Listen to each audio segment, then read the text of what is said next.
नमस्ते। वैजाग विजन के दर्शक बंधुओं को मेरा सादर प्रणाम। मैं प्रोफेसर पी.के. जयलक्ष्मी विशाखापट्टनम के संत जोसेफ महिला महाविद्यालय में हिंदी विभागाध्यक्षा के रूप में कार्यरत हूँ। आज हम सबके लिए अत्यंत पवित्र त्यौहार है, पवित्र दिन है, जो राजभाषा दिवस 14 सितंबर राजभाषा दिवस के रूप में मनाया जाता है। उसी को हम हिंदी दिवस कहते हैं। अच्छा, राजभाषा और राष्ट्रभाषा, हिंदी के लिए 3 नाम हैं: राजभाषा, राष्ट्रभाषा और संपर्क भाषा। राष्ट्रभाषा, इसका अर्थ क्या है? माने देश की सारी भाषाएं राष्ट्रभाषाएं होती हैं, लेकिन हिंदी राजभाषा भी है।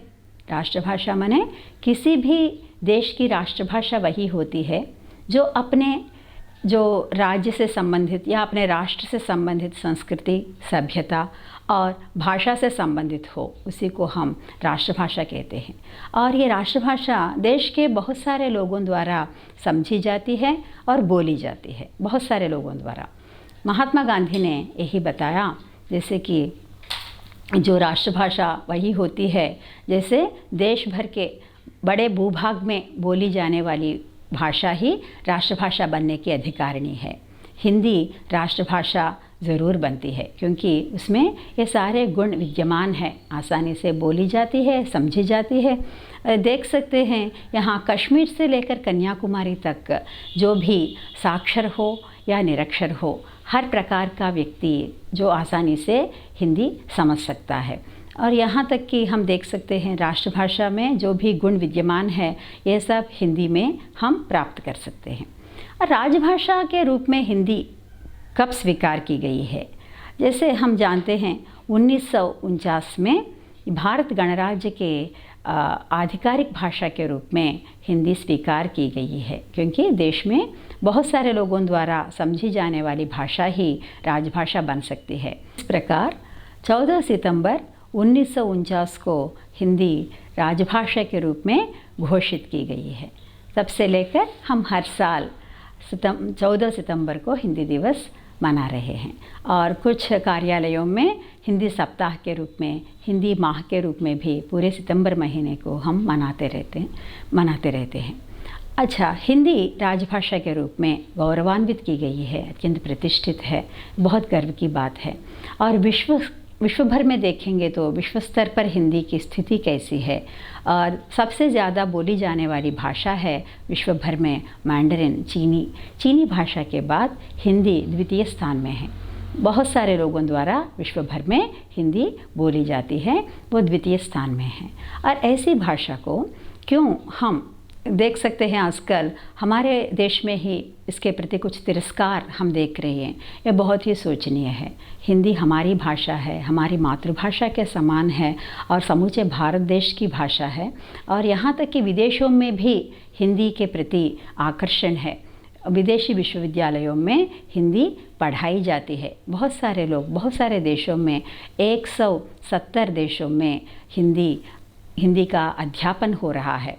लोग अत्यंत चाव से हिंदी पढ़ रहे हैं और यहाँ भी भारत की ओर भी वे आकर्षित हैं, क्योंकि हिंदी के फिल्में जो होते हैं, हिंदी गीत जो हैं, हिंदी से संबंधित हर चीज़ उनको बहुत ही आकर्षक लगते हैं।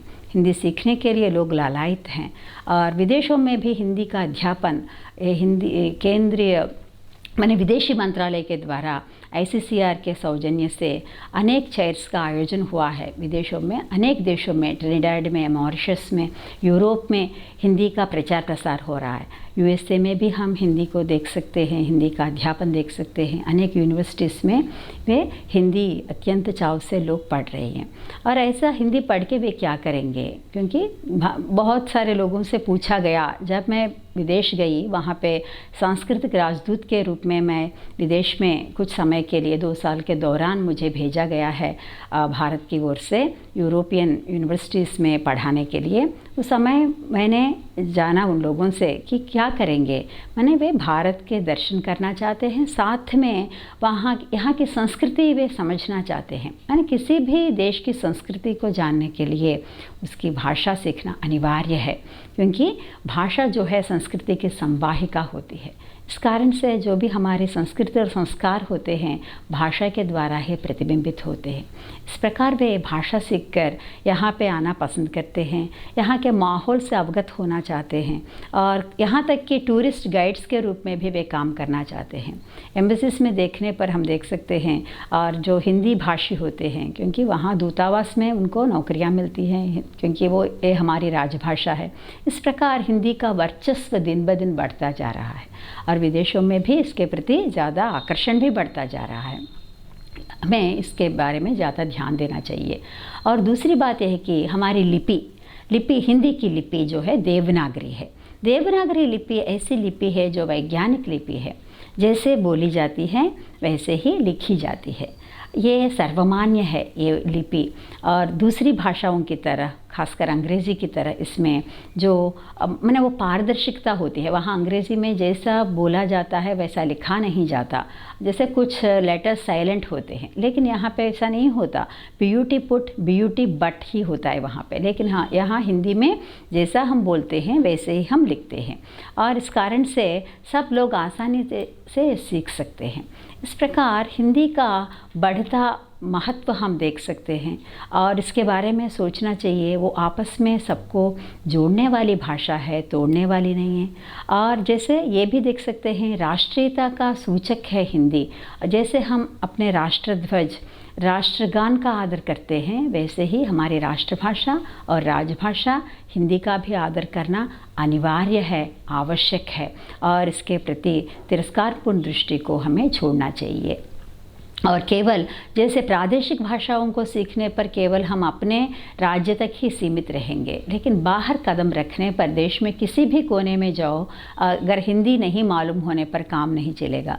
आपको ज़रूर हिंदी सीखना पड़ता है। इस कारण से हिंदी में बोलने के लिए हिंदी सीखना, हिंदी का ज्ञान होना अनिवार्य है।